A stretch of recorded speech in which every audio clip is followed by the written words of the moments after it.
అందరికీ నమస్కారం. సాయి న్యూస్ కి స్వాగతం. ఇప్పుడే అందిన వార్త. రామ్ చరణ్ కి ప్రమాదం, తీవ్ర దుఃఖంలో కుటుంబం.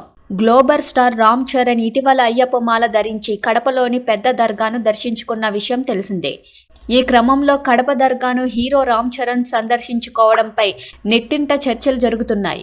పలువురు నేటిజనులు పవిత్రమైన అయ్యప్ప స్వామి మాల ధరించి దర్గాను దర్శించడం ఏమిటని విమర్శలు గుప్పిస్తున్నారు. అయితే కడప దర్గాను సందర్శించిన రామ్ చరణ్ ఇస్లాం నియమాల ప్రకారమే పూజా కార్యక్రమాలు నిర్వహించారు. దీనిపై వస్తున్న విమర్శలకి ఇప్పటికే ఆయన భార్య ఉపాసన స్ట్రాంగ్ కౌంటర్ ఇచ్చినట్టు సంగతి తెలిసిందే. ఈ క్రమంలో తాజాగా ఈ ఘటనపై ప్రముఖ ఆధ్యాత్మిక గురూజీ రాధా మనోహర్ దాస్ స్పందించారు.